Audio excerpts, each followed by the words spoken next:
7월 11일 오늘은 인구 문제에 관심을 높이기 위해서 만들어진 세계 인구의 날입니다. 저출생과 고령화로 인해서 인구 소멸, 인구 위기를 겪는 곳이 많은데요. 우리가 살고 있는 경남 지역도 예외는 아닙니다. 이 같은 문제를 극복하기 위해서 경남에서는 임신과 출산을 거쳐 양육에 대한 나의 육아 이야기 공모전이 해마다 진행되고 있는데요. 사람과 경남, 오늘은 올해 공모전에서 사진일기 부문 대상을 수상하신 김은영 씨와 함께 육아에 힘쓰고 계시는 남편 정동영 씨를 모셨습니다. 안녕하세요. 반갑습니다. 네, 반갑습니다. 네, 반갑습니다. 먼저 아내 되시는 김은영 씨부터 좀 소개를 해주실까요? 저는 육아 난이도 중에서도 극상인 연년생 형제를 키우고 있는 워킹맘 김은영입니다. 네, 반갑습니다. 남편 되시는 정동영 씨도 인사를 해주시죠. 예, 반갑습니다. 예, 정동영입니다. 네, 반갑습니다. 먼저 2023 나의 육아 이야기 공모전 이야기부터 해보겠습니다. 이번 공모전 어떻게 참여를 하신 건가요? 5월 초경에 갑작스러운 교통사고가 있었어요. 네. 그때 잠깐이나마 일과 육아를 쉬면서 쉼없이 달려온 지나온 시간을 뒤돌아보게 되었는데요. 마침 경남 일보의 공모전을 알게 되었고 이 기회를 통해서 임신, 출산을 2차례 경험한 숨가쁘게 느껴지는 5년 동안의 육아 이야기를 정리해보게 되었습니다. 네. 처음엔 수기 부분만 작품을 제출했었는데요. 네. 곁다리로 나중에 사진일기 부분에 초보 엄마의 자충 우돌 스토리인 바리깡 사건을 제출하게 되었습니다. 네네. 곁다리로 낸 내용을 모두도 재밌게 봐주셔서 저도 뿌듯합니다. 그러니까 수기 부문, 사진 부문을 다 도전을 하셨는데 네. 사진 부문에서 대상을 받으신 거군요. 네, 맞습니다. 오, 정말 센스가 있으신가 봐요. 나중에 이 사진 이야기 좀 자세히 나눠보도록 하겠습니다. 아내분의 이런 도전에 남편 되시는 분께서는 어떻게 생각을 하셨습니까? 예, 저는 아내가 예전부터 글솜씨가 남달라서 어느 정도 기대를 솔직히 하고 있었지만 대상까지는 생각을 안 해서 좀 몰랐습니다. 어떻게 좀 축하를 많이 해주셨을까요? 정말 많이 했습니다. 네, 알겠습니다. 앞서 말씀드렸지만 대상 수상 내용에 대해서 많은 분들이 궁금해하시지 않을까 싶은데요. 사진에 어떤 이야기를 담으셨나요? 저희끼리는 일명 바리깡 사건이라고 하는데요. 네. 예민하고 까칠한 첫째와는 달리 정말 순둥이였던 둘째가 돌을 기점으로 흑화를 해서 그 누구도 당할 자가 없는 고집쟁이가 된 거예요. 흑화를 했다고요? 네. 특히 미용실 가까이만 가도 자지러지게 울어서 늘 이발은 시도도 못 해보고 뒤돌아서기를 수차례. 결국 엄마인 제가 직접 바리깡을 손에 들게 되었습니다. 네. 미용기기 사용이 처음이었던 저는 설명서를 꼼꼼히 정독한 뒤에 무슨 자신감이었는지 야심차게 머리 중앙부터 바리깡을 대기 시작했는데요. 네. 아이는 잠잠했습니다. 네네. 근데 제가 그 자리에서 정말 울고 싶더라고요. 어떻게 됐을까요? 미용을 거들어주던 친정어머님과 저희 남편도 순간 모두 얼음이 돼버렸어요. 네. 6mm 칼날을 착각하는 바람에 제가 3mm로 시원하게 머리 중앙에 하얗고 선명한 도로를 뚫어버렸거든요. 중앙에. 네, 정중앙에요. 네. 어떻게 해도 수습 불가한 상태여서 정말 속상했었어요. 네. 거리를 지나다니면 다들 한마디씩 하셨고 그때마다 진땀을 빼면서 그 속사정을 설명해야 했던 그 당시의 제 모습이 웃기고 또 너무 슬펐어서 네. 이 웃픈 내용을 미안하다 엄마도 바리깡은 처음이라 점점점이라는 제목으로 제출하게 되었는데 모두들 재밌게 봐주셨어요. 네. 신문에 실었던 사진은 머리 중앙에 도로가 뻥 뚫린 채 삭발한 조그맣고 애처로운 저희 둘째의 모습이었습니다. 저도 그 사진을 봤는데요. 네. 아니, 그 어머니의 마음이 느껴지는 제목과 다르게 아이 표정은 되게 덤덤해 보이더라고요.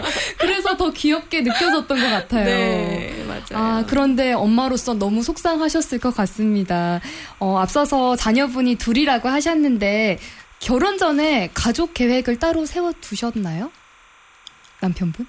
예, 첫째는 계획이 저희가 있었고 둘째는 갑작스럽게 생겨서 저희도 많이 당황했었습니다. 네. 예, 결과론적으로는 지금 뭐 힘들지만 요즘 뭐 친구처럼 서로 잘 지내고 그런 모습을 볼 때마다 뿌듯하고 네. 가족 계획은 셋째에 대해서 이야기해보고 있지만 결론은 너무 힘들지 않을까라고 생각하고 있고 특별하게 고려하고 있지도 않습니다. 현재로서는. 그렇군요. 근데 또 아내분 생각은 다를 수 있으니까 아내분 생각은 좀 어떠세요? 저는 3남매 중에 둘째여서 저의 자녀들도 형제가 많았으면 하는 바람이 있거든요. 네. 어릴 때 언니 동생과 많이 투닥거렸지만 다 크고 나니까 서로 의지가 되고 든든하더라고요. 네. 첫째 임신은 계획하에 이루어졌지만 둘째는 연년생으로 낳을 생각이 없었어요. 의도치 않게 육아 난이도가 매우 높아졌는데 네. 요즘 주변에서 딸들이 그렇게 예뻐 보이더라고요. 딸, 그치. 네. 아직 마침표를 찍기에는 좀 이르지 않은가 하는 생각이 저만의 생각을 갖고 있습니다. 남편분 오늘 방송을 계기로 또 마음가짐을 또 다르게 하시지 않을까 기대를 해보겠습니다. 사실 연년생 둘도 힘든데 남자의 연년생 둘이면 더 이 육아 난이도가 좀 상당하지 않을까라는 생각이 드는데요. 두 분께서 첫째 아이는 아내분이 또 둘째 아이는 남편분이 육아휴직을 해서 돌보셨다고 들었는데 각자 첫 육아는 어떠셨는지 궁금합니다. 아내분부터 말씀을 해주시죠. 저는 출산휴가와 육아휴직을 포함해서 약 2년 남짓 육아에만 전념했습니다. 네. 육아하면서 특히 좀 힘들었던 점은 책임과 구속인 것 같아요. 책임과 구속이요? 예, 하루 온종일 나 자신이 아닌 다른이 내 분신과도 같은 아기에게 집중해야 하는 것. 네. 철무지 막내딸 같았던 제가 평생 누군가의 엄마로 살아가야 한다는 이 엄청난 변화가 네. 제 마음을 무겁고 또 두렵게 했으며 그 와중에도 아이들로 하여금 행복과 기쁨도 느끼면서 그러기를 반복했는데요. 네. 그렇게 엄마로서 점점 단단해져 갔던 것 같습니다. 많은 분들이 또 공감하시지 않을까 싶어요. 딸로 지내다가 누군가의 엄마가 된다는 거 또 굉장한 무게가 느껴질 것 같은데 단단해져 간다고 이렇게 긍정적으로 생각하시는 모습이 되게 멋있게 느껴져요. 이어서 둘째 아이의 육아를 도맡아 하셨던 남편분은 어떠셨어요? 힘들었던 첫째 육아를 돌이 지나서 나름 편해졌다고 생각하고 있다가 네. 원점으로 다시 둘째를 제가 전담하게 되어서 네. 그때 또 배우자분은 또 우리 와이프는 또 복직을 또 하게 되어서 제가 주정역다가 되었던 기억이 납니다. 네네. 예, 하루 종일 둘째하고 같이 있다 보니까 친구, 직장 동료하고 사람들하고 전혀 교류가 없고 네. 그리고 외로움 속에서 하루하루를 보내다 보니까 매일 와이프가 퇴근하기 기다렸던 것 같습니다. 그렇게 시간을 한 어느 정도 보내신 거예요? 10개월 10개월 가량 한 것 같습니다. 예. 네. 그러면 현재 아이들은 누가 돌보고 계신가요? 저희 둘은 복직을 했고요. 네. 평일에는 친정가족, 주말에는 시어머니께서 육아를 함께 도와주시고 계십니다. 네. 감사하게도 딸의 자아 실현을 중요하게 생각하시는 저희 친정어머니께서 항원 육아를 자청하셨습니다. 정말 감사하네요. 네, 적지 않은 연세이시고 육체적, 정신적으로 부담이 될 수 있는 일일 텐데 흔쾌히 맡아주셔서 저희 부부는 늘 감사해하고 있고요. 네. 어머님께서 예전부터 손자는 자식보다 잘 키울 자신이 있다는 말씀을 늘 자주 하셨거든요. 네. 제가 볼 때 저희 애들을 만나시고 부쩍 그 자신감이 줄어드신 것 같아요. 에너지가 보통이 아닌가 봐요. 네, 맞습니다. 저희 부부가 모두 복직하고 이제 역할 분담에 대한 불만이 초반에는 조금 있었거든요. 네. 근데 둘 다 육아 휴직을 해본 경험이 있기 때문에 그 경험을 거울 삼아 서로를 이해하고 최대한 배려하려고 하고 있고요. 네. 물론 앞으로 맞벌이 부부에게 닥칠 위기가 계속 있겠지만 네. 맛 돌봄, 맛 살림을 실천하면서 이 험난한 K-육아를 슬기롭게 풀어가고자 애쓰고 있습니다. 저는 이렇게 두 분을 이렇게 오늘 처음 뵙지만 느껴지는 게 K-육아 누구보다 슬기롭게 잘 헤쳐나가지 않을까 싶다는 생각이 드는데요. 우리 애청자분들도 그런 생각을 하시나 봐요. 문자가 하나 왔는데 소개를 해드리겠습니다. 0034 애청자께서 대상 너무 축하드리고 남편분 편을 들어주셨는데요. 남편분의 외조가 대단한 걸로 느껴집니다. 두 분 항상 행복하시고 두 아들 건강하게 자라길 바랍니다. 이렇게 응원 문자 보내주셨습니다. 감사합니다. 네. 이렇게 응원 문자를 받고 우리 아이들이 무럭무럭 잘 자랐으면 좋겠고요. 남편분께서는 앞서서 육아휴직 기간 아이 둘을 돌보셨다 이런 말씀을 해주셨는데 그 기간에 자격증도 취득을 하셨다고요. 어떤 자격증일까요? 별거 아니긴 하지만 네. 둘째가 어린이집을 다니기 시작하고 저도 이제 복직하기 전에 무엇인가 하고 싶다는 생각이 들더라고요. 네. 우연히 김해시보에 있는 정린수납 전문가 자격증에 대해서 호기심을 갖게 되었고요. 네. 아내에게 이제 배우고 싶다고 말하니까 적극적으로 추천을 하더라고요. 네. 이론을 배우고 매주 집에서 실습을 해야 하는 과제들이 있었습니다. 과제가 있군요. 예, 예를 들어서 한 주는 냉장고 폭발하고 하는 과제가 생기면 냉장고에 있는 모든 물건들을 다 빼서 하나하나 정리하는 과제였습니다. 그게 네. 실습 과제였습니다. 매주. 네. 처음에는 이제 힘들고 하루하루 하다 보니까 이론도 알게 되었고 실생활에 유용한 자격증을 알게 되어서 좋은 시간이 되었던 것 같습니다. 정말 유용한 또 과제들을 내어주셨네요. 두 분은 현재 부부끼리 육아에 대한 역할 분담이 이뤄지고 있고 또 가족분들의 도움을 받고 계시지만 많은 분들께서는 이 부분 때문에 고민을 하는 경우가 많을 것 같은데 이런 분들에게 좀 조언의 말씀을 해주신다면요. 제 주변에도 딩크족을 결심한 몇몇 부부들이 있습니다. 네. 그들이 아이를 낳지 않으려는 이유는 아이를 선택하지 않음으로써 개인의 자유와 자립을 지킬 수 있다는 점과 이 사회에서 아이를 잘 키울 자신이 없으며 또 본인들도 준비가 되어 있지 않다는 점 등을 주로 꼽는데요. 네. 저는 현재 육아의 최전선에 있는 사람으로서 그들의 생활 양식과 가치관을 존중합니다. 저도 처음엔 남들 다 하는 육아 나라고 못하겠냐라는 마음이 있었거든요. 네. 생각보다 육아는 상상 이상으로 고된 일이더라고요. 네. 다만 아이를 갖고 싶으나 출산에 대한 막연한 두려움과 육아에 자신이 없음에 망설이시는 가정이라면 용기를 가지시라고 말씀드리고 싶어요. 네. 임신과 출산 그리고 육아는 여자로 태어났기에 누릴 수 있었던 커다란 축복이라고 저는 생각하거든요. 네. 그리고 또 한 생명을 출산하고 키우는 이 가치로운 일에 온 우주가 돕게 될 것이라는 그런 믿음을 가지고 있습니다. 네.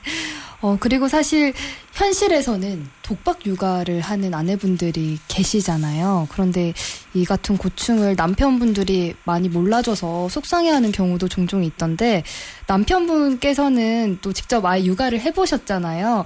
그래서 다른 아빠들, 남편분들이 육아에 좀 어떻게 참여하면 좋을까요? 남편들이 육아하면서 가장 신경 써야 할 부분이 아내의 감정이라고 생각하고 있습니다. 아내의 감정이다. 예. 네. 별거 아닐 수 있지만 서로 힘들기 때문에 사소한 거에서 감정이 상할 수도 있고 하기 때문에 감정을 알기 위해서는 서로 대화가 필요하다고 생각합니다. 네, 맞는 말씀입니다. 대화 너무너무 중요하죠. 그리고 앞서 아내분께서도 말씀을 해주셨지만 자녀 육아에 대한 이야기 하다 보면은 한 아이를 키우기 위해서는 온 마을이 필요한데요. 오늘 인구의 날이기도 하니까 이런 부분에 있어서 우리 사회나 또 관계기관들의 저출생 또 육아 정책에 대해서도 생각을 해보게 되는 것 같습니다. 두 분은 현재 우리나라 또는 경남의 정책들 가운데 도움을 받은 부분이 좀 있을까요? 아내분부터 말씀을 해주시죠. 먼저 출산 후 조리원에서 조리를 하다 집으로 돌아오게 되면 몸이 회복될 동안 아기 케어와 더불어 산모 케어를 지원해 주실 분이 필요하거든요. 네. 이때 정부 지원 산후도우미 이모님의 도움을 많이 받았습니다. 네. 초보 엄마들에게는 빛과 같은 분들이시죠. 그럴 것 같아요. 네, 신생아 케어법부터 집안 살림까지 많이 배웠고 다정한 말동무도 되어주셔서 정말 실질적으로 큰 도움이 되었고요. 또 한 가지를 더 꼽자면 육아휴직 중이니 아무래도 육아 수당만으로는 아이들을 키우기 빠듯했어요. 네. 둘째부터 사회전자 바우처인 기저귀 바우처 지원 조건에 해당되어서 정부로부터 지원받을 수 있었는데요. 네. 기저귀 분유값도 무시 못하거든요. 네네. 경제적으로 꽤 도움되었습니다. 기저귀 바우처가 있군요. 네. 덕분에 또 알게 됐습니다. 남편 되시는 정동영 씨는 어떠셨어요? 저도 아무래도 경제적으로 힘든 부분이 육아에서 가장 어려운 부분인 것 같습니다. 네. 예, 저 출산이라고 예산 등을 많이 투입하는 것 같은데 이미 자라고 있는 작은 아이들에게도 예산이 지속적으로 좀 지원되었으면 좋겠습니다. 네, 그리고 앞으로 아이들 어떻게 키우고 싶으신지 궁금한데요. 남편분께서 얘기를 좀 해주시죠. 저는 큰 욕심 없이 건강하게 자랐으면 좋겠고 네. 지금은 집에서 책을 많이 읽어주려고 퇴근하고 오면 책을 많이 읽어주려고 노력하고 있고요. 네. 그리고 주말에는 가족들과 함께 캠핑이나 차크닉이라고 해서 네. 피크닉 플러스 자동차 그래서 다니면서 많은 시간을 함께 보내려고 노력하고 있습니다. 네. 솔직히 어떻게 하는 것이 아이에게 정말 좋은 건지는 지금도 잘 모르겠고 항상 연구해야 되는 과제처럼 어렵지만 함께하는 시간이 많고 즐겁고 사랑으로서 생활한다면 아이에게 좋다고 생각하고 있습니다. 되게 다정한 남편분이자 아버지이신 것 같아요. 맞나요? 맞나요? 네, 동의합니다. 네, 알겠습니다. 마지막으로 사랑과 경남의 공식 질문을 드리겠습니다. 김은영 씨에게 경남은 육아하기에 어떤 곳인가요? 네, 저 이 공식 질문을 받고 되게 고민을 많이 했는데요. 네. 경남은 제 마음의 고향과 같은 곳입니다. 네. 유년 시절에 자연에서 풍요를 느끼며 김해에 잠깐 살았던 그 기억이 참 강렬해서 남편을 만나 다시 김해에서 터를 잡고 한 가정을 꾸렸어요. 네. 따뜻하고 훈훈하고 마음이 편해지는 이 도시에서 저의 자녀들도 저의 이 정서를 그대로 전달받아 마음에 평안이 가득한 아이들로 자라주기를 기대해 봅니다. 그래서 경남은 저에게 육아하기 딱 좋은 곳이라고 생각합니다. 네, 오늘 이렇게 나와주셔서 고맙습니다.